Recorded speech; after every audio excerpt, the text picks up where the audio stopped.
안녕하십니까. 2019학년도 초등 임용고사 준비를 어떻게 될 것인가 설명회를 시작하겠습니다. 먼저 2018학년도에 기출이 어떻게 출제가 되었으며 2019학년들은 어떤 자료를 봐야 될 것인가 그러한 것들을 한번 차근차근 살펴보겠습니다. 나눠드린 자료를 한번 보시면요. 자료에서 몇 페이지를 보시냐면 2페이지를 보십시오. 자료의 2페이지. 자료의 2페이지를 보면 뭐라고 되어 있냐면 1차 시험 과목 및 배점 그리고 출제 범위라고 되어 있죠. 거기를 먼저 보십시오. 일단 초등 임용고사는 1차 시험 과목이 거기 보시면 교직 논술이라고 되어 있죠. 그리고 교육과정 A, B, 그 다음에 한국사가 있습니다. 그럼 이제 제가 강의하는 것은 교직 논술하고 교육과정 A, B 내용을 강의합니다. 먼저 쓰면 교직 논술은 초등학교 교직 교양 전 영역으로 20점이라고 쓰면 되어 있죠. 그러니까 임용고사 1교시에 교직 논술을 시험 보는데 우리가 임용 준비할 때 가장 무시하는 게 교직 논술입니다. 대체적으로 논술 준비는 잘 하지 않습니다. 논술이 중요함에도 불구하고 쉽게 어떻게 하냐면요. 교육과정은 먼저 하고 교직 논술 준비해야 되겠다라는 생각을 많이 해요. 그러다 보니까 교직 논술 준비가 늦어집니다. 교직 논술에서 선생님들 20점이면 적은 점수가 아니죠. 최근 선생님들 교직 논술 스타일이 어떤 거냐면 거기 옆에 보면 제가 막대 그래프 그려놨죠. 선생님, 교직 논술은 이제 논술에 따른 뭐가 있냐면 주제가 있고 주제. 이 주제가 대부분 선생님들 어떤 형식의 주제가 많냐면요. 교수학습 지도 측면. 그럼 이제 거기 옆에 보시면 교수학습 지도라고 있고 그 다음에 생활지도가 있고 교육학이라고 쓰면 되어 있죠. 제 나름대로 논술 주제를 구분해 보면 이게 있습니다. 실제 우리가 교실 내에서 이렇게 교실 내에서 있으면 이제 여기에 교탁이 있고 선생님 계시겠죠. 그럼 여기에 이제 애들이 있을 거 아니에요. 애들이 있으면 이제 우리가 대부분 교실 내에서 무슨 상황이 주어질까요? 수업 상황이 주어집니다. 그럼 수업을 할 때 책 펴라 여기 봐야되는데 안 봐요. 동기유발이 안 되고 있죠. 그럼 어떻게 동기유발할 것인가? 동기유발 방법을 쓰라고 합니다. 이러한 것들은 교수학습 지도가 되겠죠. 그럼 우리 학교의 선생님들 동기유발하는 방법에는 여러 가지가 있습니다. 우리 선생님 현장에 계실 때 어떻게 동기유발 하셨습니까? 주변에 있는 물건 아니면 뭐 일상생활에서 애들에 관련된 내용을 말씀드리면서요. 아니면 저학년은 여기 종 안에 종 땡 치면 뭐 합니까? 애들이 여기 보는 거잖아요. 그러면 이게 있습니다. 동기유발 방법을 써라. 예를 들면 동기유발 방법은 학자마다 다 똑같을까요? 다를까요? 다 다르겠죠. 그래서 임용고사는 이 단서를 줍니다. 교육학이에요. 무슨 말이냐면 행동주의 심리학에 근거한 동기유발 방법을 쓰고 인지주의 심리학에 근거한 동기유발 방법을 써라. 그래서 이론적 토대가 되는 게 뭐냐면 교육학입니다. 최근 논술은 이 교육학 내용이 기초로 선생님들 시험에 나오는 거예요. 또 다시 예를 들어볼까요? 생활지도. 얘가 수업하는데 자꾸 떠들어요. 떠들면 어떻게 우리가 조치합니까? 자, 철수 왜 떠드니 나와봐라. 너 맞아야 되겠구나. 직접 교사가 뭐 할 수 있을까? 체벌을 할 수도 있겠죠.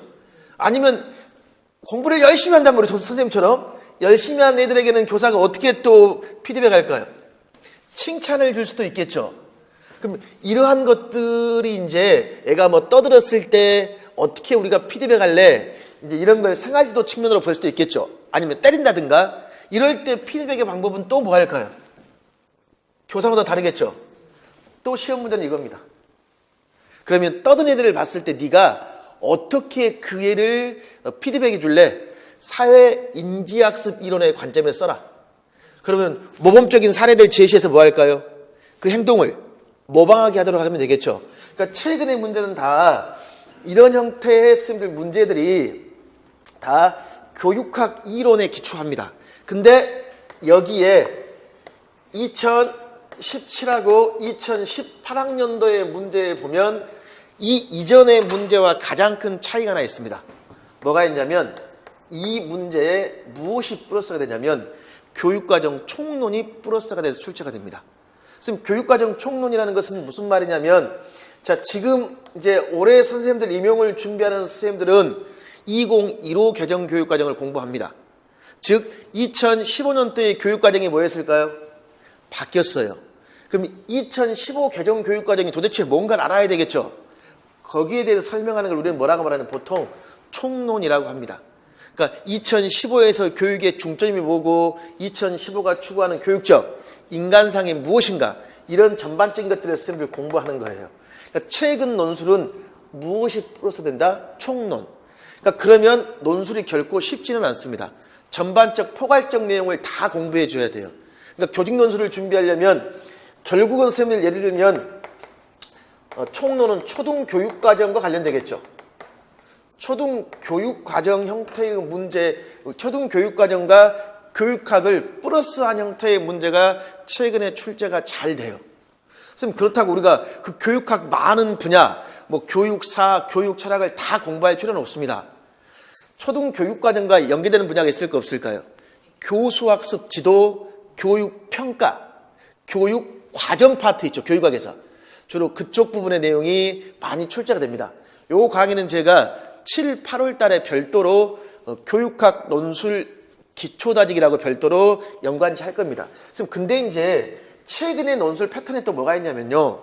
최근에 인성교육진흥법 있죠. 가장 선생님들 교사든 학생이든 문제가 되는 게 뭡니까? 인성교육이죠. 그래서 연속 2번 인성교육 측면의 문제가 교직 논술로 출제가 되었습니다. 조금 뒤에 가서 직접 그 문제를 한번 살펴볼 수 있도록 하겠습니다. 그럼 정리하면 선생님 교직 논술은 교육학과 그다음에 무엇? 교육 과정이 결부된 문제입니다. 알겠죠? 선생님 이제 제가 지금 말씀드린 것은 내용적인 측면으로 이렇게 쓰면 15점입니다. 근데 이제 논술이니까 서론, 본론, 결론, 맞춤법 이런 형식적인 측면이 몇 점일까요? 5점이에요. 5점. 그리고 내용적인 측면이 15점입니다. 근데 교육과정 초등 임용고사를 준비할 때 쓰면 제일 중요한 건 사실 이런 모든 것들을 공부할 때 가장 기초가 되는 게 뭐냐면 기존에 출제가 되었던 무슨 문제? 기출문제 있죠. 기출문제가 선생님들 가장 중요합니다. 그래서 이 기출문제와 꼭 연계해서 공부하는 게 필요합니다. 그래서 교직 논술. 그러면 올해 임용고사에 우리 교직 논술 문제 한번 직접 한번 볼까요? 직접 문제가 도대체 어떻게 출제가 되었나 라는 걸 한번 봐야 되니까 어디 보시냐면요. 20페이지 보실래요? 이 자료의 선생님들 20페이지를 보십시오. 20페이지 보셨습니까? 20페이지 왼쪽에 2018학년도 문제 있습니까? 거기에 선생님들 문제 보십시오. 첫 번째 줄에 뭐라고 되어 있냐면 인성교육을 위한 학교교육과정 편성 운영 시 김 교사가 말하는 통합과 연계가 필요한 이유를 각각 논하라는 말이 있습니까? 자, 그리고 또 거기 밑에 뭐 교직 문화라고 되어 있고 또 밑에 뭐라고 되어 있냐면 범교과 학습 주제의 지도를 위한 학교 교육과정 편성 운영 시 유의해야 될 점이라고 있습니까? 그럼 선생님 보십시오. 학교 교육과정 편성 운영 시 유의점이라는 건 어디에 나와 있을까요? 교육과정 총론에 보면 나와 있습니다. 선생님 그리고 그 바로 위에 형식만 제가 말씀드릴게요. 강교사의 말에 함의된 교육과정에 뭘 써라? 유형을 쓰라는 말이 있어요? 없어요? 지금 2018학년 또 문제 문두를 지금 보시는 거예요. 그럼 교육과정에 유형을 쓰라는 문제는요. 이 문제는 뭐냐면 교육학 문제입니다. 그래서 올해 문제도 교육과정 총론과 그 다음에 무엇? 교육학에 쓰면 결부가 된 거예요. 자, 그 옆에 있는 것은 그 이제 제가 강의했던 내용인데 일단 왼쪽에 선생님들 문제 스타일만 보십시오. 알겠죠? 그래서 뭐과뭐가 연계된다? 교육학 그 다음에 교육과정 총론이 있습니까? 이렇게 선생님들 연계되는 게 최근 출제가 되는 문제 스타일들입니다. 자, 21페이지 보실래요? 21페이지를 보시면요. 21페이지 문제 2017학년도 문제입니다. 작년 임용고사 문제예요. 그것도 선생님들 제가 밑줄 그어놓은 문제 보실래요? 2015 개정 교육과정에 대한 교사들의 대화라고 되어 있죠. 그러면 거기 보십시오. 2015 교육과정에 강조하는 교수학습에 무엇? 중점을 쓰라는 말이 있습니까? 선생님, 요것은 교육과정 총론 문제입니다. 선생님, 그리고 STAD 있죠. 모둠 성취 분담의 보상 형식을 구체적으로 설명하고 그것이 협동학습에 어떻게 기여했냐는 말이 있습니까? 이러한 것들은 초등교육과정으로 풀 수도 있어요. 근데 이게 보통 교육학, 교수학습 지도에서 협동학습의 유형과 관련되는 문제들입니다. 오늘은 그냥 문제가 어떤 식으로 출제가 되는구나 라는 것만 한 번씩 보십시오. 자, 정리하면 교직논술 문제는 초등교육과정과 교육학을 뭐했다? 연계해서 묻는 문제가 지금 최근에 출제가 되고 있다는 것을 확인해 볼 수 있습니다. 자, 여기까지 그러면 이제 교직논술 문제는 이런 식으로 출제가 됩니다. 자, 그 다음에 다시 선생님들 이 페이지를 다시 보십시오. 이 페이지를 다시 보시면 이제 교직논술 말고 지금 교육과정 A, B라고 되어 있습니까? 그럼 이제 거기 문항이 총 11문항이라고 선생님들 되어 있죠. 11문항, 11문항인데 바로 밑에 초등교육과정 출제 범위라고 선생님 되어 있죠. 출제 범위 왼쪽에. 요게 이제 선생님들이 잘 보셔야 돼요. 왜 그러냐면 이 부분이 교육과정이라는 겁니다. 그러니까 선생님 이게 지금 여기 지금 이제 자료를 하나 지금 가져왔는데요. 이게 지금 교육과정 원문이에요. 교육과정 원문은 어디서 발표합니까? 그렇지, 교과고 있죠. 국가에서 발표해 주겠죠. 그럼 이 교육과정 원문에 예를 들면 들어볼게요.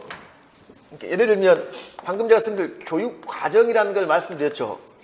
우리가 보통 교육학에서 공부할 때 교육과정의 4대 요소에는 뭐가 있을까요? 교육과정의 4대 요소. 일단 가르치려면 제일 먼저 선생님들 뭘 잡아놔야 됩니까? 목표가 있어야 되겠죠. 그럼 이 목표에 따른 뭐가 나야 되죠? 이 목표를 달성하기 위한 무엇? 내용이 필요하겠죠. 가르쳤습니다. 어떻게 가르칠 것인가? 그러니까 목적이 있으면 어떤 내용을 어떻게 교수학습 방법이 되겠죠. 가르쳤으면 나중에 뭐 해야 되죠? 평가를 해야 되겠죠. 이게 우리가 교육과정의 4대 요소라고 합니다. 선생님, 그럼 예를 들면 이제 교과목을 접목시켜 볼까요? 우리가 국어 교육과정 하면 국어과에 뭐가 나올까요? 목표, 내용, 방법, 그 다음에 평가라고 할 수 있습니까? 자, 이거에 대한 공통적인 문서가 바로 국가수준 교육과정이랍니다. 이걸 뭐라고 한다? 국가수준 교육과정. 이게 학교에 보면 이 교과서 담당 선생님이나 교부장님한테 교육청이나 교육부에서 있던 연수자료뿐만 이런 책자가 올까 안 올까요? 개정교육과정에 대한 책자가 옵니다. 학교에 선생님들 관심 있을까요? 전혀 없습니다. 요건 임용고사 준비하는 선생님들만 관심이 있어요. 그럼 이제 이게 있습니다. 우리가 애들을 가르칠 때 교육과정을 보고 가르칩니까? 교사는 뭘 보고 가르칩니까? 그렇죠. 교사는 교과서를 보고 가르칩니다. 그럼 교과서만 딸랑 펴놓고 가르칠 수 있습니까? 우리 교과서 말고 뭘 보죠? 지도서. 그렇죠. 교과서에 지도서가 있죠. 아니면 그냥 한물 같지만 아이스크림도 뭐 할 수 있을까요?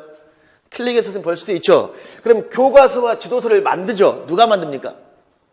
교과서와 지도서를 만드는 사람들. 그렇죠. 대학 교수, 교대 교수님들, 그 다음에 현장 선생님들입니다. 아무나 하는 게 아니라 교과서 집필팀이 있을까요? 없을까요? 있겠죠. 선생님, 그러면 이분들에게 교과서를 만들려고 기본적인 아웃라인은 누가 정해줄까요? 국가에서 정해주겠죠. 이게 그래서 우리는 뭐라고 하냐면 국가 수준 교육과정이라고 합니다. 그럼 거기 지금 제가 2015 개정이라고 다 적어놨죠. 자, 이 말은 선생님 무슨 말이냐면 국가 수준 교육과정은 변화하겠죠. 수시 개정입니다. 그러면 2009에 대대적인 변화가 있었어요. 그리고 2011년, 12년 부분 개정, 그리고 2015학년도에 뭐였을까요? 전면 개정입니다. 그러면 2015학년도에 개정된 교육과정을 애들이 가르치겠죠. 가르칠 때 그냥 1부터 6학년을 모두 다 가르치는 게 아니라 2016에는 이제 뭘 가르칠까? 1, 2학년만 2015로 가르쳐요. 그러면 나머지 학년들은요? 2009겠죠. 그 다음 해는요, 이제 3, 4죠. 그럼 그 2017이죠. 그럼 이제 우리 선생님들, 지금 앉아 계신 선생님들이 임용고사를 공부하실 때에는 내년 2018년도에 2019학년도 대비를 공부합니다. 그럴 때는 이제 공부하기가 편한 게 뭐냐면 1부터 6이 다 2015 개정 교육과정입니다. 그래서 교육과정이라는 건 부담이 줄어들어요. 왜 그러냐면 올해 임용고사를 봤던 선생님들은 1부터 4학년이 2015고 5, 6이 뭘까요? 2009라 두 개의 교육과정을 공부했습니다. 그래서 올해 선생님들은 다 국가수준 교육과정 뭐만 보면 된다? 2015 개정 교육과정이에요. 그럼 이제 이 교육과정을 바탕으로 뭘 만들어낸다? 교과서나 지도서를 만들어내는 거예요. 간단히 예를 들면 이런 게 있습니다. 교육과정에 예를 들면 음악과 교육과정에 국가에서 이런 말이 있어요. 자, 초등학교 애들에게는 자진몰이장단, 국거리장단, 세마치산단, 중중몰이장단을 중심으로 지도하세요라고 딱 명시가 되어 있어요. 그러면 교과서 집필하는 교수님들이 뭐 할까요, 이제? 교사들하고. 자진몰이장단? 그럼 자진몰이장단의 제조국에는 뭐가 있을까요? 자진몰이장단. 주로 교과서에 선생님들 먹는 거 있죠. 참새 노래. 우리가 먹을 수 있는 건 대부분 참새 고사리가 다 뭘까요? 자진몰이장단이에요. 선생님, 그럼 이건 거야. 이 교과서 집필하는 교수님이 경상도 분이에요. 그럼 이분은 자진몰이장단의 제조곡을 발췌할 때에도 주로 어느 지역의 민요를 많이 끄집고 올까요? 경상도입니다. 전라도는요? 전라도예요. 그러하기 때문에 이제 체육, 음악, 미술, 실과는 공통성을 기초로 한 다양성이기 때문에 뭐가 있을까? 검정 지도서가 있습니다. 그러니까 지도서에도 국정이 있고 뭐가 있어요? 검정 지도가 있습니다. 그럼 이제 11월 달에 초등학교에서 뭐가 끝났을까요? 검정 지도서 심의가 딱, 교과서 심의가 끝났습니다. 무슨 말이냐면요. 방금 제가 음악을 예로 들었지, 음악을. 그러면 출판사에서 뭐 할까요? 음악 지도서를요, 예를 들면 10개 출판사에서 만들어 와요. 교과서를. 그럼 학교에서 이제 교과서 선정위원이 있습니다. 강당에다가 펼쳐놔요. 그러면 교과서 선정위에 가서 뭐 할까? 스티커를 붙여, 스티커. 그래가지고 가장 많이 붙여진 스티커가 뭐 할까요? 우리 학교에서 선정이 되는 겁니다. 물론 나쁘게 보면 그 전에 이미 뭐 할까요? 대부분 맞춰진 경우도 있지만, 그러니까 지도서는 선생님들 국정이 있고 뭐가 있다? 검정. 그럼 국정 지도서는 이제 뭘까요? 예를 들면 국어나 수학에 이런 걸 국정이라고 합니다. 그럼 이제 요 교육과정을 바탕으로 선생님들 뭘 만들어낸다? 지도서. 그래서 이 지도서가 있으면 보통 이렇게 돼 있죠. 지도서가 이렇게 있으면 지도서의 상단에는 뭐가 있을까요? 교과서 내용이 나오잖아요. 그리고 하단에 뭐가 나옵니까? 교수학습, 활동, 그래서 도입, 전개, 정리라고 쭉 나와 있죠. 그럼 이제 임용고사는요, 여기에 제시된 이 지도서, 그 다음에 교육과정, 이걸 이제 물어봅니다. 자, 선생님, 근데 이제 지도서를 우리가 구분해보면 이게 있습니다. 지도서는 크게 선생님들 이렇게 나눠줍니다. 지도서 총론이라는 게 있고 뭐가 있을까? 강론이라고 있습니다. 뭐가 있다? 총론과 강론. 보통 강론을 뭐라고 하냐면요, 지도의 실제라고 합니다. 뭐라고 한다? 지도의 실제. 그럼 지도서를 펼칠 때 총론은 무슨 내용일까요? 총론은 교육 과정에 대한 내용입니다. 그러니까 2015 개정 지도서가 나오면 선생님들이 지도서를 볼 거 아니에요. 그럼 지도서 총론 부분에 뭐가 나와 있다?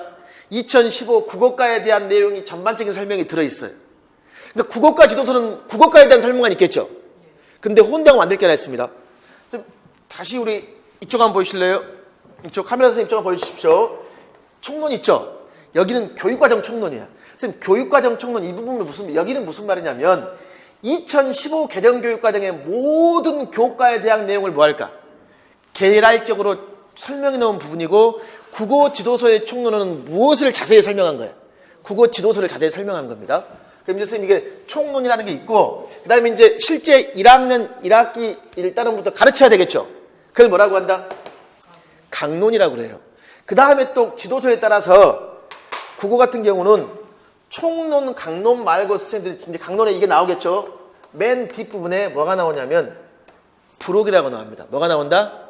부록. 대개 선생님들 부록은 무슨 내용이 들어있냐면 교과 교육론입니다. 뭐가 들어있다?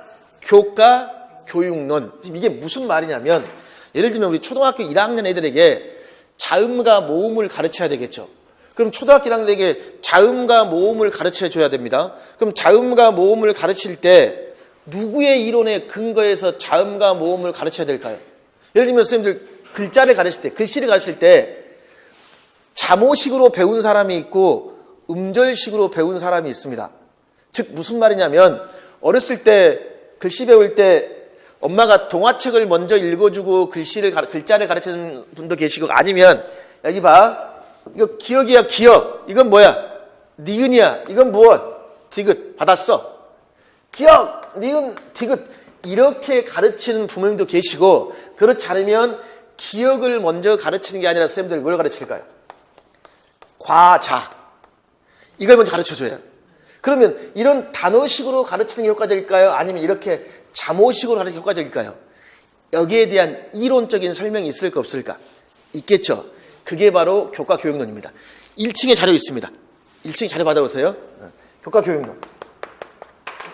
그 교과 교육론이 어디에 나와 있다? 지도서? 부록에 나와 있습니다. 근데 선생님 이게 있어요. 어떤 교과는 총론에다가 또 뭐가 나올 수 있고, 교과 교육론을 선생님들 플러스 되는 데도 있고, 또는 강론에도 뭐가 나오고, 교과 교육론이 플러스 된 경우도 있고, 부록 부분에 교과 교육론이 플러스 된 경우도 있는데, 부록이 별도로 있는 것은 국어, 도덕, 영어밖에 부록이 없어요. 나머지는 다 총론하고 뭘까요? 강론이라고 합니다. 그럼 편의상 이겁니다. 초등교육과정을 공부하실 때에는 국가수준교육과정을 공부해야 되고, 그다음에 뭘 공부한다? 지도서. 지도서는 뭐가 있다? 총론이 있고 강론. 그 다음에 플러스에서 뭘 봐야 된다? 교과, 교육론. 이게 바로 초등교육과정을 공부하는 범위입니다. 자, 그러면 이제 거기 지금 2페이지에서 제가 선생님 거기 막대 그래프 보이시나요? 막대 그래프 보면 2018학년도, 2017학년도 시광도 있습니까? 거기에 교육과정, 지도도, 총론, 강론, 교과, 교육론이라고 제가 파트를 나눠놨죠. 이렇게 구분을 지어는, 이게 바로 이제 공부해야 될 자료이기 때문에 그럽니다. 근데 가장 비중이 많은 게 뭐죠? 지도서. 강론이죠. 근데 실제로 선생님 이겁니다. 강론을 물어볼 때도 다 강론 문제 속에 뭐가 들어있을까요? 교과, 교육론, 그 다음에 총론, 교육과정이 있습니까? 다 짬뽕된 형태의 문제가 많습니다. 실제 왜 강론이 비중이 가장 높을 수밖에 없냐면, 대부분 임용고사의 보기는요, 김교사가 뭐하고 있는 상황일까요? 얘들과 수업하고 있는 상황이 주기 때문에 예시는 다 어디서 나올까요?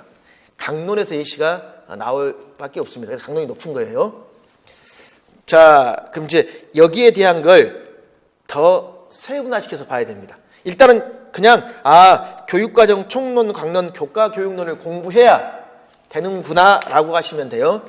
지금 그리고 3페이지 보십시오.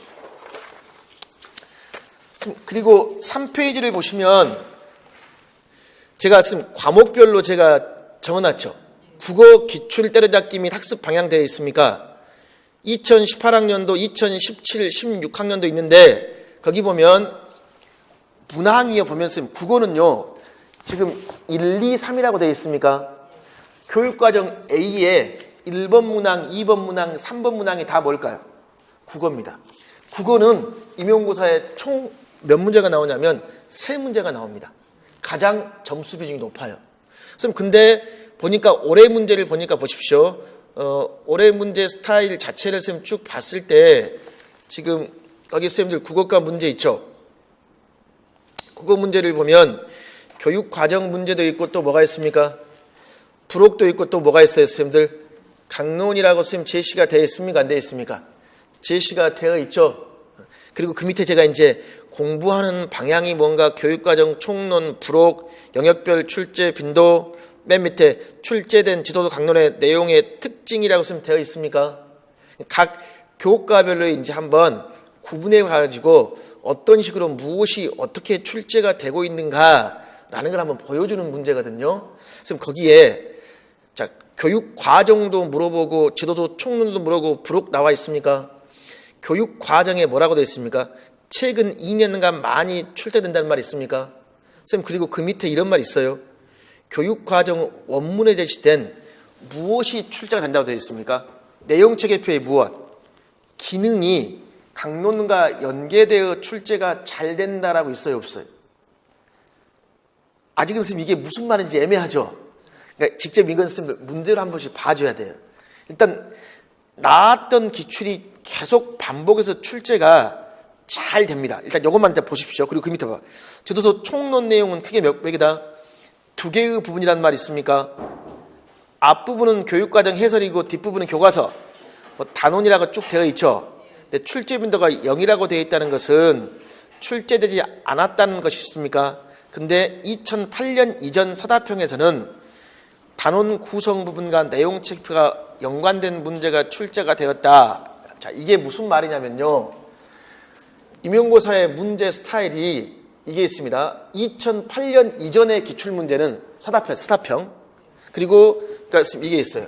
2008. 이게 서답형이고요. 2009부터 2012가 이게 객관식하고 논술로 나눠집니다. 그리고 다시 2013부터 뭘로 바뀌었을까요? 서답형으로 바뀝니다. 그러니까 문제가 과거의 서답형 문제가 지금 임용에 도움될까 안 될까요? 굉장히 중요합니다. 임용은 왜 선생님들이 기출이 반복된지 아세요? 그 이유가 뭘까요? 아주 쉽습니다. 출제자가 동일합니다. 출제하신 교수님들이 또 뭐 할까요? 또 들어가요. 출제하신 분이 들어가지 안 하시면 잘 안 들어갑니다. 그래서 자기 박사학위 받은 게 있을 거 아니에요. 그러하기 때문에 그게 반복이 돼요. 그래서 과거에 쓰면 기출이 굉장히 중요합니다. 그럼 이게 있어요. 내용체계표의 기능과 강론을 연계하는 문제가 2009부터 2012까지 있을까 없을까? 없어요. 근데 서답형으로 바뀌면서 다시 뭐 할까? 내용체계표 기능 연계 문제가 최근에 굉장히 잘 나오고 있습니다. 이건 어디서 나왔을까요? 과거 임용에 굉장히 많이 나왔습니다. 그럼 이런 문제 스타일이 뭐냐면 제가 뭐라고 했냐면요.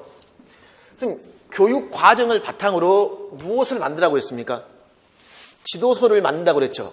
교과서를 만들어내요. 그럼 예를 들면 이런 게 있습니다. 국어의 읽기에서 애들에게 읽기 기능에서 무엇을 길러주자고 하냐면요. 예를 들면 애들에게 내용 확인 능력을 길러주거나 아니면 추론 능력을 길러주거나 아니면 비판적 읽기 기능 능력을 신장하라고 어디에 나와 있냐면 교육과정에 나와 있어요. 그러면 교과서를 만드는 사람들은 뭐 해야 될까요? 내용 확인, 추론, 비판적 읽기의 능력을 신장하기 위한 교수학습 활동을 만들어내야 되겠죠. 예를 들면 이런 거 있잖아요, 선생님들. 설명문을 주고 이 글의 중심 내용은 무엇입니까? 한번 말해볼래? 이것은 어떠한 능력을 기능을 신장하는 겁니까? 내용 확인이에요. 이런 거 있죠, 또. 이야기를 반만 들려줘요, 반만. 그리고 이어질 이야기를 상상해서 한번 말해볼래? 이건 무슨 능력입니까? 추론입니다. 그리고 국어 교과서에 광고글이 있어요, 광고. 그럼 광고글을 주고요. 이 광고에서 과대 광고 부분이 무엇입니까? 이걸 찾는 건 어떤 기능이죠? 비판. 이게 임용고사 문제입니다. 그러니까 시험은 교수학습 활동을 주고 뭘 쓰라고 할까요? 어떠한 기능을 길러주고자 합니까? 이 자체를 쓰는 걸 선생님들 잘 물어봐요. 그러니까 기출문제가 중요한 건 기출이 계속 뭐하고 있기 때문에 반복되고 있기 때문에 선생님 기출을 선생님 보라는 게 선생님 아주 중요합니다. 그리고 선생님 거기 제가 지도서 부록은 교과 교육론이라고 볼 수 있다고 되어 있습니까? 근데 교과 교육론은 어디서도 나온다? 강론에도 나온다 그랬죠. 그래서 밑에 강론의 참고 자료로 중복되어 제시되어 있다는 말이 있습니까? 그래서 이제 이 부록의 내용 중 참고 자료로 중복되어 있는 내용이 출제되는 경향이 강하다. 왜 그럴까요? 그러니까 뭐 2학년 1학기 1단원의 참고 자료가 부록에 별도로 나와 있다는 것은 일단은 내용을 지도할 때 이 교과 교육론과 뭐 되어 있다? 접목이 되어 있다 그 말이에요. 그래서 중복되어 있는 게 출제가 잘 되더라 스님들 그 말입니다. 자, 그러면 이것도 직접 우리가 뭘 봐야 되냐면 기출문제를 보셔야지만 이렇게 출제가 되는구나 라는 걸 알 수 있어요. 자, 몇 페이지 보시냐면 8페이지 한번 보실래요? 8페이지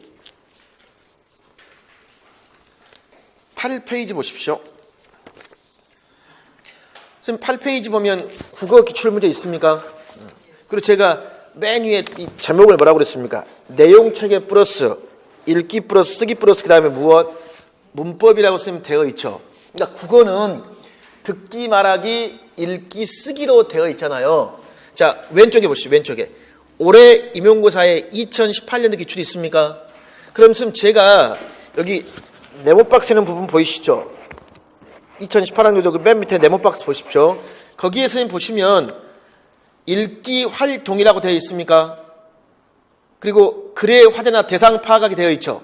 그럼 글의 화제나 대상 파악에는 내용 확인되어 있습니까?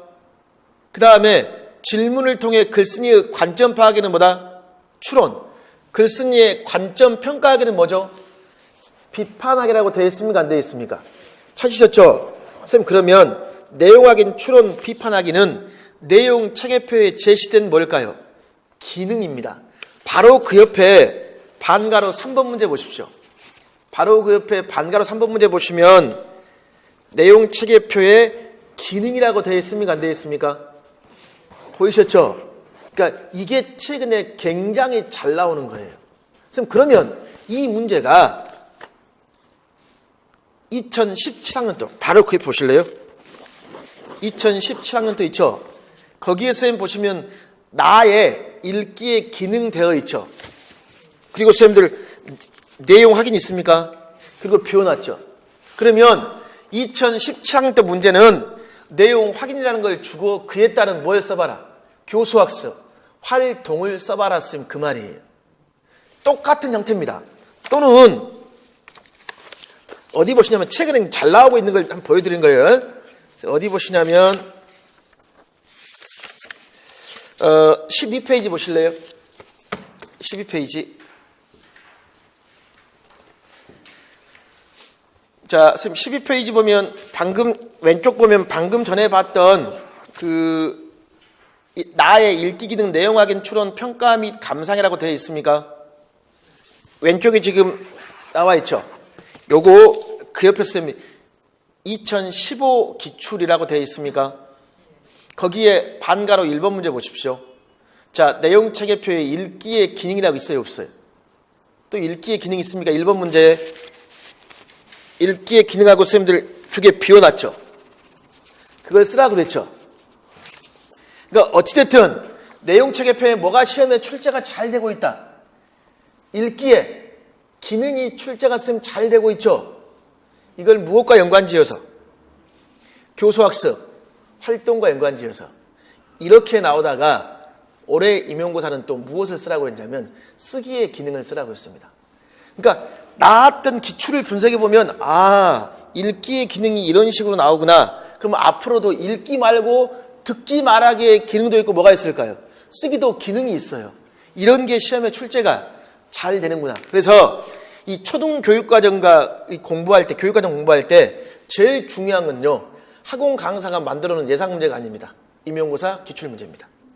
기출문제만 정확히 알고 있으면 웬만한 문제는 모두 다 뭐 할 수 있을까요? 해결할 수 있습니다. 그걸 제가 선생님들 보여드리기 위해서 지금 요 자료를 만들어가지고 지금 교과별로 쭉 제시한 겁니다. 또는 3페이지 다시 보세요. 3페이지. 3페이지 다시 보시면 또 옆에 사회과라고 있습니까? 없습니까? 사회과가 있을 겁니다. 거기다 보시면 사회과 문제가 또 어떻게 출제가 되고 무엇을 어떻게 공부해야 되는가 이런 걸 봐야 되겠죠. 또는 뭐 도덕도 있고 또 넘겨보십시오. 4페이지에 뭐 수학, 과학, 실과라고 쓰면 되어 있습니까? 이제 우리 뭐 3페이지에서 국어 봤으니까 4페이지에서 수학, 과학, 실과에서 과학을 한번 보실래요? 과학. 선생님, 과학 2018학년도에 교육 4번, 5번 문항에 이제 4번에 1번, 2번이 강론이고 3번이 교육과정이고 5번에 3번 교육과정 1번, 2번 강론이라고 선생님 되어 있죠. 근데 과거와의 차이가 하나 있습니다. 어떤 차이가 있냐면 거기 보시면 과학 문제에서 2017과 2016을 보십시오. 2017, 2016은요. 문항이 9번, 10번, 9번, 10번이었죠. 작년부터 문항 위치가 다릅니다. 4번하고 몇 번입니까? 5번입니다. 4번, 5번이 무슨 문제일까요? 지금 과학 문제예요. 문항 배열 순서를 A형, B형을 좀 바꿨어요. 그리고 이제 거기에 교육과정, 지도서 총론, 그 다음에 또 밑에 보시면 뭐 영역별 출제 빈도라고 되어 있습니까? 출제되는 강론의 특징이라고 선생님 쭉 제시가 되어 있죠. 그럼 항상 그건 똑같아요. 교육과정, 총론, 강론이 우리가 공부해야 될 뭐다? 부분이기 때문에 그러면 이것도 마찬가지입니다. 도대체 어떤 식으로 문제가 출제가 되는가 직접 눈으로 확인해보고 어떻게 임용을 준비하면 되겠다는 것을 봅시다. 뒤에 기출 문제에서요. 14페이지 보실래요, 선생님들? 14페이지. 14페이지 2018학년도의 문제가 뭡니까? 용해와 용액으로 되어 있습니까? 그리고 오른쪽에 보면 선생님들 2008 있습니까? 얘도 뭐죠? 용해와 용액이죠. 선생님 제가 좀 전에 이런 말 드렸죠. 2018학년도 이전 기출이 2008학년도 이전 기출이 최근 임용에 굉장히 선생님들 중요하다 그랬죠. 이 문제도 100% 일치합니다. 그걸 제가 설명해 드릴게요. 일단 2008학년도 보십시오. 10년 전의 기출 문제입니다.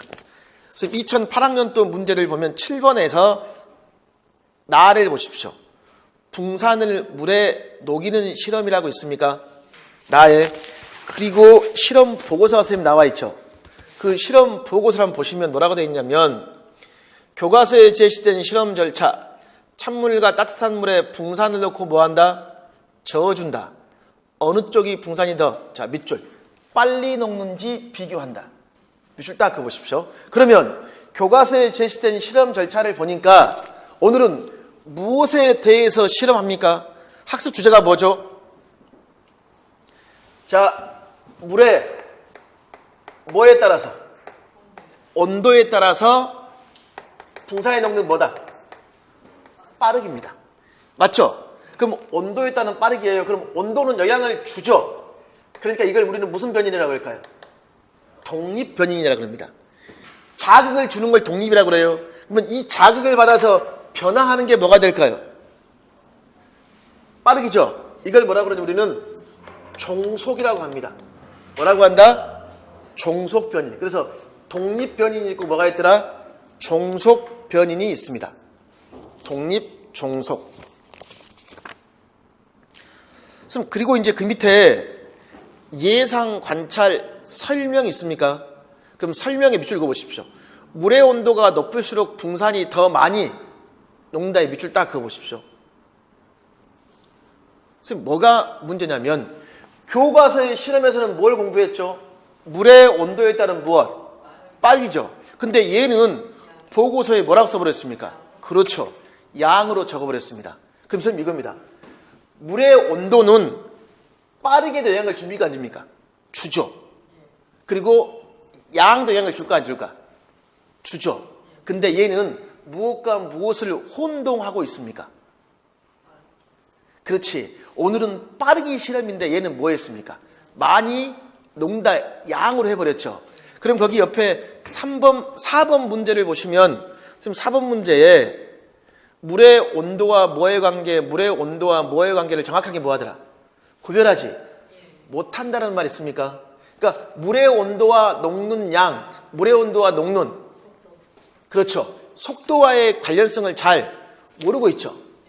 그럼 또 이게 있습니다. 얘들은 또 선생님 뭐가 있냐면요. 빠르게 저으면 더 많이 녹을까요? 더 빨리 녹을까요? 빠르게 저으면. 그렇지. 빠르게 녹을 뿐이지 더 많이는 녹지 않습니다. 근데 애들은 또 뭐라고 써버릴까? 더 많이 녹는다고 써버려요. 요 문제가 이번 올해 임용고사 문제 보십시오. 2018학년도의 기출 보십시오. 보시면 선생님 가 보이십니까? 선생님 가도 보십시오. 다르게 해야 될 조건, 측정해야 될 것 예상이라고 있습니까? 선생님 그러면 다르게 해야 될 조건이 있죠. 물의 양, 알갱이 크기, 물의 온도, 젖는 빠르기. 이것을 무슨 변인이라고 그럴까요? 독립 변인이라고 합니다. 뭐라고 한다? 독립. 독립은 자극이 뭘까요? 주는 거야. 그러면 측정해야 할 건 뭘까요? 종속 변인입니다. 선생님 그리고 예상이란 말 있습니까? 자, 예상해 보십시오, 선생님들. 더 많이 녹을 것이다. 더 많이라고 있습니까? 자, 그러면 오늘 학습 주제는 뭘까요? 빠르기입니까? 양입니까? 오늘은 더 많이 녹을 것이다. 붕산이 녹는 양이죠. 그쵸? 더 많이라고 했으니까. 더 빨리가 아니잖아요. 그럼 선생님들 더 많이 녹는데 영향을 주는 게 뭘까요? 밑줄 그어보실래요? 물의 양. 물의 양 보이십니까? 그 다음에 물의 온도입니다. 선생님 그래 즉 무슨 말이냐면 알갱이의 크기나 젖는 빠르기 있습니까? 이것은 녹는 양에는 영향을 미치지 않고 녹는 뭘까요? 빠르기에만 영향을 미치는 애들이 실험 설계를 잘못하고 있죠. 선생님 이러하기 때문에 기출이 그만큼 중요하다는 거 아시겠습니까? 기출만 풀어도 충분합니다. 학교 가시는데 충분해요. 근데 기출을 굉장히 무시하고 과거의 기출을 건너뛰는 양상이 있습니다. 기출이 가장 중요하다는 것을 반드시 꼭 선생님 기억하십시오. 그래서 제가 기출 수업을 할 때에는 모든 그 교육과정 형태의 기출을 강론이나 이런 식으로 다 표로 만들어 놨습니다. 이렇게 해서 뭐가 어떻게 연관되는가를 알고 나서 강론을 공부하면 훨씬 뭐 할까요? 효과적입니다. 강론을 공부하시면. 선생님, 이만큼 임용고사에서는 뭐가 중요하다? 기출이 선생님들 그만큼 중요하다는 겁니다. 그리고 이제 임용고사 선생님들 출제를 되게 어떤 분이 많이 하시냐면요. 교육과정 개정에 참여하신 분들이 출제를 많이 하십니다. 그럼 이게 선생님들 교육과정 개정에 참여하신 분들이 출제를 많이 하신다고 그랬죠. 그러면 그 교육과정에서 강조하고 있는 걸 출제를 많이 하시겠죠. 2015 과학과 교육과정에서 무엇을 굉장히 강조했냐면 2015에서요. 과학적 태도를 굉장히 강조했습니다. 즉 거기에 선생님들 문제 한번 보시면 2018학년도에 보면 반가로 3번 보시죠. 3번. 3번에 보시면 뭐라고 되어 있습니까? 그렇죠. 과학적 태도라고 되어 있습니까? 이게 교육 과정을 반영한 문제예요. 즉 무슨 말이냐면 학교 현장에서 이런 경우 있습니다. 얘들에게 실험을 해요. 실험하는데 예를 들면 이게 있습니다. 얘가 이론상 선행학습을 해왔어요. 그러니까 과학 교과서에는 답이 100이에요. 100. 근데 지가 실험을 했어. 자기 모둠이 실험을 했는데 110이 나와요. 그러면 보고서에 100이라고 적어야 돼? 110이라고 적어야 돼요? 110이라고 적어야 되는데 얘가 데이터를 바꿔버립니다. 뭐로 고쳐버릴까요? 100으로 고쳐버립니다. 왜 그럴까요? 교과서의 답은 틀릴 리가 없잖아요. 그래서 우리 모둠에 뭔가 문제가 있을 것이다 하고 결과를 뭐 할까? 왜곡해버립니다. 정직하지 못하죠. 우리나라에 아주 몇 년 전에 이런 형태의 문제로 가장 그 망신일 수도 있고 굉장히 곤혹한 그 상황에 빠진 분이 한 분 계셨죠. 서울대학교 수의학과 교수님. 데이터 그 왜곡했다고 모르시구나. 황모모 교수님 계셨잖아요. 그게 사실 지도도 총론에 나와 있어요. 정직성의 예에 우리나라 교수님 집에 누구는 데이터를 고쳤다라고. 근데 실험용에 나와 있었고 지도도 정본에 그 내용 삭제되어 있더라고요. 여기 현존하는 인물을 옳지 못한 예에 적용한 건 극히 이게 문제가 되는데 여기에 올해 임용고사 문제입니다. 그러니까 선생님 거기 위에 그 평가표를 보시면 평가표에 선생님 뭐라고 되어 있습니까? 실험 결과가 예상과 다르더라 나온 대로 썼는 거란 말 있습니까? 그럼 이게 바로 과학적 태도에서 뭐가 될까요? 정직성입니다. 요거 쓰는 거였습니다. 그러니까 이런 게 교육 과정을 말하는 문제들이고, 좀 전에 풀었던 문제가 강론에 대한 문제들입니다. 이런 식으로 쓰면 임용고사 문제가 출제가 되는 겁니다. 그래서 사실 올해 문제는 그렇게 어렵지는 않았었어요. 그래서 자, 요것은 이걸 제가 말씀드리는 이유는 그만큼 임용고사는 뭐가 중요하다? 기출 문제가 굉장히 중요합니다. 모든 문제를 다 이렇게 할 수 있습니다. 모든 문제를. 그래서 이런 형태의 문제를 봐야 되는 데서 이것도 있어요. 기출 문제를 보시더라도 1, 2월 달에는 강론까지 그 범위는 너무 많습니다. 1, 2월 달은요, 교육과정, 지도도 총론, 그 다음에 교과 교육론 있죠. 거기 중심의 기출을 보고 3, 6월이 되면 뭐 할까요? 지도서, 강론 중심의 기출 문제를 공부하셔야 돼요. 기출도 계속 반복 심화를 뭐 해야 될까? 반복 심화를 해 가셔야 되는 것들입니다. 그 뒤에가 쌤들 보면 뭐 16, 17 다 제가 기출을 중요하다는 걸 쌤 강조하기 위해서 쭉 쌤 제시해 놓은 것들입니다. 그리고 넘겨서 그 이제 20페이지부터는 그 이제 정확히 통하는 기출 예시를 한번 제시해 놓은 것들이에요. 그러니까 제가 수업했던 부분들이 이렇게 출제가 뭐 되었다. 그러니까 그건 쌤들 나중에 참고하시면 되고, 어디 보시냐면 연간 커리큘럼 보시죠. 연간 커리큘럼. 맨 표지 보시면 1, 2월, 3, 6월, 7, 8월, 9, 10월, 11월 있습니까? 여기 이제 제가 어떻게 강의가 이루어진가 설명해 드릴게요. 그래서 1, 2월에 초등 기본 이론 정리라는 말이 있습니까? 그럼 여기서 기본 이론 정리라는 것은 쌤들을 뭘 말하냐면 교육 과정, 지도서 총론, 그 다음에 교과 교육론을 말합니다. 그럼 각 교과에 국어과라면 국어과 교육과정, 국어과 지도서 총론, 국어과 지도서 부록, 교과 교육론을 공부하겠죠. 바로 쌤들 뭘 봐야 될까? 기출 때려잡기 이론편이라는 것은 기출 문제 중에서도 어떤 문제? 그렇죠. 이론과 관련된 쌤들 문제를 보는 거예요. 그럼 좀 전에 이론 문제에 이런 기억나시죠? 읽기의 기능이 교수학습 활동과 어떻게 연계되는가 있죠? 이게 이론 문제예요. 그럼 이제 3, 6월 달은 보십시오. 뭐라고 되어 있습니까? 국, 검정, 지도서, 강론이란 말이 있습니까? 여기서는 또 뭘 봐야 될까요? 강론 기출 문제를 보는 겁니다. 강론. 그럼 국어쌤들 강론 기출 문제가 낯설 수도 있겠죠? 직접 문제를 봅시다. 도대체 강론 기출은 어떻게 출제가 되는 걸 강론 기출이라고 하는가? 7페이지 보실래요, 선생님들? 7페이지.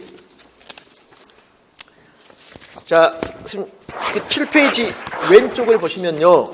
지금 왼쪽에 1번에 반가로 2번 문제 있습니까? 2번에 선생님들 면담 진행 단계, 면담 열기, 그 다음에 질문, 하기, 면담 마무리 있습니까? 그래가지고 제일 처음에 가벼운 인사말 있고 면담 내용이라고 쓰면 되어 있죠. 그 가로 안에 들어갈 말 쓰라는 거 있잖아요. 이런 걸 우리는 무슨 문제라고 할까요? 지도서 강론에서 나온 서술형 문제입니다. 그러니까 이런 문제는 이론이 아니라 실제 뭐 할 때? 강론에서 공부를 한다 그 말이에요. 자, 선생님 그러면 또 거기 밑에 3번 문제 보십시오. 기억, 니은에 만큼 있습니까? 기억은 선생님들 노력, 만큼. 니는 뭐죠? 주는 만큼이라고 왼쪽 지문 보십시오. 지문. 만큼이 있죠. 선생님 만큼이 조사가로 쓰일 때가 있고 의존, 명사로 쓰일 때가 있을까 없을까? 있을 거 아니에요. 얘가 명사 뒤에 만큼이 붙을 때가 있고 대골만큼, 큰 집. 이때는 붙여 쓰죠. 근데 동사나 형용사 있습니까? 거기에 만큼일 때는 뭐 할까요?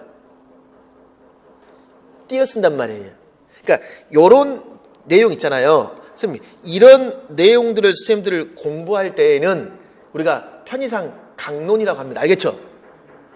그러니까 이런 형태의 문제는 몇 월 달에 풀고 3, 6월에 풉니다. 이해하시겠어요? 선생님, 근데 이 문제도 정말 유치한 게 과거에 임용에 나왔던 문제하고 100% 똑같아요. 나온 게 무슨 보실래요? 거기 옆에 2009에 객관식 있습니까? 객관식 기출에 맨 위에 보십시오. 민주, 안녕하세요, 감사합니다 있습니까? 여기까지가 가벼운 뭐라고 할 수 있습니까? 인사말이라고 할 수 있어요. 근데 밑줄진 부분에 뭐라고 되어 있습니까? 교장 선생님께서 하시는 일과 교장 선생님의 생각에 대해서 궁금한 점을 여쭈어 보고자 합니다라고 되어 있습니까? 이게 오늘 면담하고자 하는 뭐가 될까? 목적입니다. 면담 뭐다? 목적. 그러니까 오늘 면담하는 목적은 교장 선생님이 무슨 일을 하는가에 대한 목적 맞죠? 그러면 올해 임용고사 문제. 올해 임용고사의 선생님들 보시면 거기 민정이 있습니까? 안녕하세요, 감사합니다. 똑같죠? 이게 뭐야? 인사말 맞습니까? 요리사가 또 반갑습니다라는 말 있죠? 이것 인사말 맞죠? 그럼 밑줄진 부분이 뭡니까? 요리사가 되기 위해서 관련 정보에 대해서 알고 싶어서 찾아왔습니다. 이게 오늘의 면담 뭐가 될까요? 목적이 되겠죠. 그러니까 똑같은 형식이란 말이에요. 그러면 문제 2번에 면담 열기에서 가로 안에 들어간 말이 뭘까? 면담, 목적 알기가 되겠죠. 이런 식으로 선생님들 과거의 문제를 알면 금방 문제를 풀 수 있다는 겁니다. 자, 그럼 이제 내용 체계표의 이런 형태의 문제를 우리가 이론 문제라고 하고, 이런 형태의 문제를 뭐라고 한다? 강론이라고 합니다. 그럼 초등교육과정을 공부할 때 무작정 처음부터 강론을 공부하는 게 아니라 먼저 무엇부터 공부한 다음에 이론을 공부한 다음에 뭘 공부한다? 강론을 공부해야 되는 겁니다. 다시 그러면 선생님들 여기 맨 앞에 연간 커리큘럼 다시 한번 보십시오. 연간 커리큘럼 그러면 이제 3, 6월에 이제 강론을 선생님 공부합니다. 이제 내용이 굉장히 선생님 많아요. 무슨 말이냐면 이게 선생님들 2015 개정 국어과 1학년 2학기 강론입니다. 선생님 그러면 이게 있어요. 이제 국어를 공부하려면 이 지도서가 몇 권이 필요할까요? 12권이 필요합니다. 이 12권 하면 선생님 이게 몇 페이지냐면 400페이지에 약 400페이지가 12권이면 굉장하죠. 또 이게 문제가 뭔지 아세요? 1, 2학년은 2015 개정이 올해 바뀌었죠. 1, 2학년은 지도서가 있어요. 근데 문제는 3, 4학년입니다. 3, 4학년은 1학기 지도서는 1학기에 나와요. 2학기는 또 뭐 할까요? 기다려야 됩니다. 이게 공부할 선생님들 짜증납니다.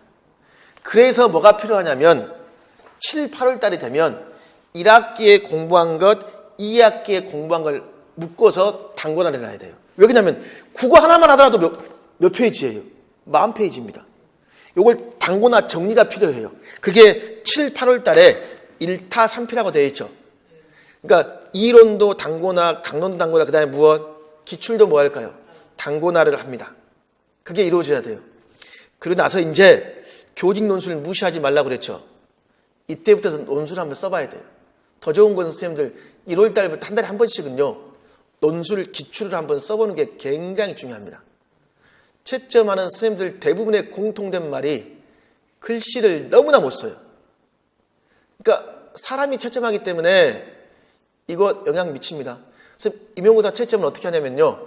3인 1조입니다. 그러니까 예를 들면 국어과 1번 문제가 있으면 세 교사가 1번 문제를 채점해요. 3,000명이 시험 봤다 그러면 이 3명의 교사가 3,000명의 1번 문제만 가지고 뭐 할까? 문항 단위로 선생님 채점합니다. 과거에는 시험지를 보고 채점했는데 요즘에는 스캔 받아서 컴퓨터에 띄워놓습니다.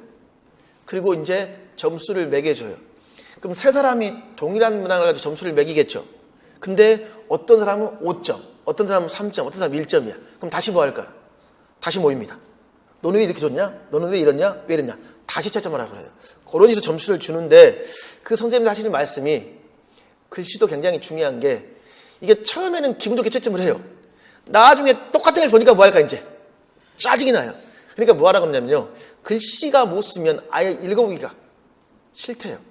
그래서 꼭 글씨 쓰는 연습도 굉장히 필요합니다.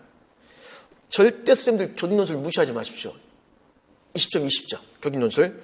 선생님 그리고 이제 9, 10월이 되면 뭘 하냐면요. 교대별 모의고사란 말이 무슨 말이냐면 최근에는 이게 잘 이루어지지 않지만 제가 지금까지 모의고사 다 모아놓은 게 뭐냐면 각 교대 교수님들께서 임용고사 문제를 출제하십니다. 자기 학교 문제를. 그러니까 교대별로 경쟁이 붙어요. 경쟁이. 뭐 A 교대는 합격률이 몇 프로다 몇 프로다 해가지고 교수님들이 특강하시고 교수님들이 문제 내시고 그 학교의 모의고사를 봅니다. 제가 그 모의고사를 다 모아놨어요. 그걸 분석해보는 게 굉장히 임용에 중요합니다. 왜 도움이 되냐면 임용고사 출제는 누가 할까요? 교대 교수님이 합니다. 그럼 100% 교수님이 출제하십니다. 그럼 이 교대 모의고사 문제를 출제하시는 분과 출제 교수님들이 뭐 할까요? 겹치는 경우가 있을까 없을까? 분명히 있어요.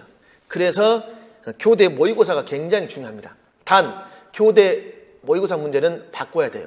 어떻게 바꾸냐면 이게 2009 개정 문제가 있으면 뭐로 바꿔요? 2015로 바꿔야 됩니다. 그걸 제가 나중에 정리를 합니다. 그리고 최종 파이널 정리는 뭐냐면 7월, 8월에 공부했던 이 단고나 있습니까? 그걸 다시 한번 뭐 할까 이제 더 중요한 핵심 있죠. 그걸 반복하는 겁니다.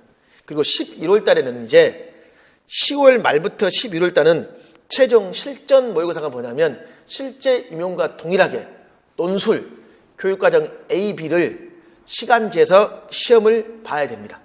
이 연습을 하지 않으면 실제 시험장에 실수를 굉장히 많이 합니다. 꼭 같이 해봐야 돼요. 그리고 쪽집게가 뭐냐면 이겁니다. 지금 우리가 7, 8월 달에 1타 3피 했죠. 9, 10월에 파이널 정리 있죠. 다 같은 교재입니다. 같은 교재를 반복해야 돼요. 근데 그 중에서 뭐가 있냐면 임용은요. 한 달 전에 출제 교수님들이 대개 통보가 옵니다. 이번에 출제해 주세요. 그리고 대략 2주가 지나서 임용 2주 전에 뭐 할까? 출제하러 들어가십니다. 그러면 각 교대에 소문이 날까 안 날까요? 소문이 나요. A 교대의 교수님은 이번에 출제에 들어가셨다 안 들어가셨다. 그럼 이제 지도서 있죠. 지도서 맨 뒷부분을 보면 뭐가 나올까요? 교수님들이 집필 단원이 있습니다. 그럼 출제 교수님들하고 집필 단원 일치하는 부분이 있죠. 그리고 아니면 교수님들이 평소에 강조했던 중간고사 문제라든가 전공 그런 내용들을 종합해가지고 이제 하루 동안에 가장 임용의 이제 최근 정보와 관련된 내용들을 다시 한번 정리를 해드립니다. 이렇게 해서 이제 연간 교육과정 커리큘럼이 이루어지는 것들입니다. 그럼 최동 선생님 정리해보면 초등 임용고사를 선생님 공부하시려면 교직논술 초등교육과정인데 오늘 방금 제가 초등교육과정을 선생님 공부하려면 국가수준교육과정 필요하다 그랬죠. 그 다음에 지도서 필요하다 그랬죠. 지도서는 총론 그 다음에 무엇? 강론 그 다음에 중간중간에 교과 교육론이 선생님 들어간다 그랬죠. 요 네 가지가 초등 임용고사를 공부할 때 봐야 될 교재인데 1, 2월 달에는 뭘 공부할까요? 1, 2월은 초등교육과정, 국가수준교육과정 그 다음에 지도서 총론, 교과, 교육론입니다. 이걸 공부합니다. 자, 선생님 근데 사실상 가장 시간이 우리가 많이 남아있는 경우가 12월 달입니다. 모든 공부의 시발점은 국가수준교육과정이잖아요.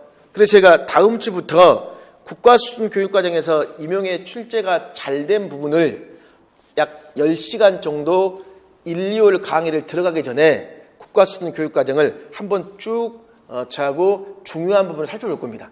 그리고 나서 이제 1월 달에 다시 뭐 할까? 국가수준 그 다음에 지도서 총론, 교과, 교육론을 반복 심화해서 공부를 하면서 바로 무엇을 풀어봐야 되냐면 해당 기출문제를 바로 풀어보셔야 됩니다. 그게 이제 1, 2월 강의에 이루어집니다. 이게 굉장히 많은 시간이 요구됩니다. 그래서 1, 2월은 강의를 하루 하는 게 아니라 이틀 합니다. 일요일과 월요일. 일요일 10시부터 5시. 월요일 10시부터 5시입니다. 그럼 줄었으면 이겁니다. 제일 처음 강의 내용이 국어과라면 선생님 교육과정을 하겠죠. 그럼 교육과정 강의를 바탕으로 뭐 할까요? 그래서 총론이나 또는 교과, 교육론 이게 선생님 부록이 같이 가잖아요. 이렇게 하는 게 일요일 하고 그 다음에 월요일 1시까지 이런 내용들로 주로 수업이 이루어집니다. 그러면 이제 1시부터 2시는 점심시간이에요. 그럼 이제 월요일 오후에는 뭘 해야 될까요? 이거에 해당 무엇, 기출문제를 곧바로 풀어봐야 돼요.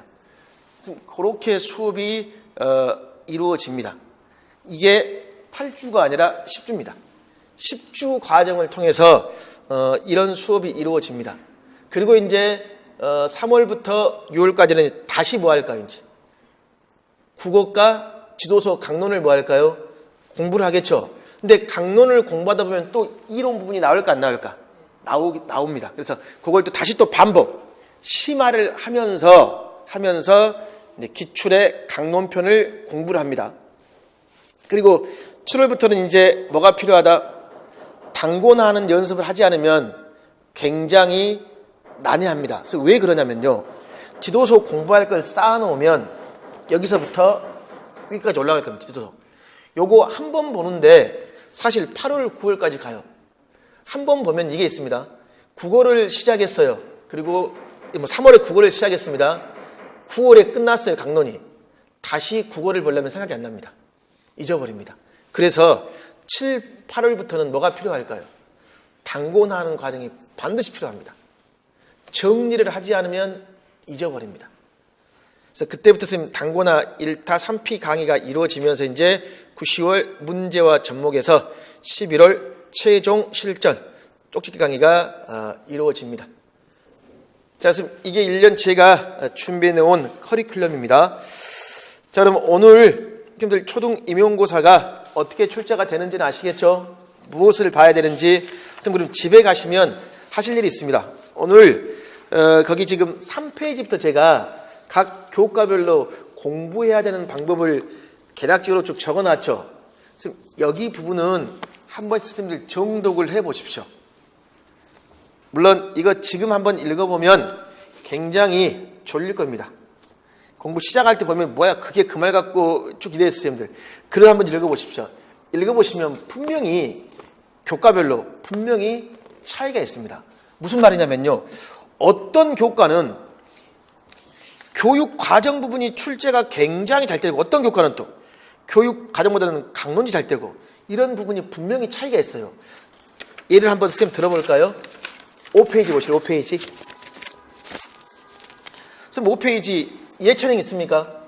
체육, 음악, 미술 있어요? 예체능이죠. 예체능인데 체육, 음악, 미술을 보면 문제 그 차이가 잠깐 있습니다. 음악과 미술에 비했을 때 체육과는 어떤 특징이 있습니까? 교육 과정 부분을 굉장히 잘 물어봐요. 또 선생님 체육과는 문항이 몇 문항 나옵니까? 8번, 9번이 체육과랍니다. 2개의 문항이 나오죠. 근데 음악하고 미술은요? 1개밖에 안 나와요. 그럼 점수 비중이 뭐가 높을까요? 체육이 높죠. 선생님 그럼 이게 있어요. 체육, 음악, 미술에서 공부를 할 때 뭐에 초점을 둬야 돼? 체육에 더 많은 초점을 둬야 돼요. 왜? 점수 비중이 더 뭐하기 때문에? 높기 때문에. 또 선생님 보십시오. 근데 체육은 교육과정 총론, 강론 있습니까? 의외로 무엇이 출제가 잘 됩니까? 교육과정이 출제가 잘 되고 있죠. 그러면 교육과정이 공부하기 쉬워요? 강론이 쉬워요? 교육과정이 더 쉽죠. 왜 그러냐면 강론은 너무나 많아요. 지도서가. 선생님 체육과 예를 들면 3학년, 4학년 지도서 있죠. 예를 들면 과거는 국정지도서 1권이 있어요. 지금은 7권입니다. 왜? 출판사마다 다 달라요.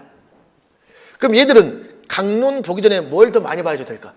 교육과정을 보는 게 점수 맞기가 더 쉽단 말이에요. 이런 걸 쌤들 제가 쭉 정리가 되기 때문에 한 번씩 정독만 하십시오.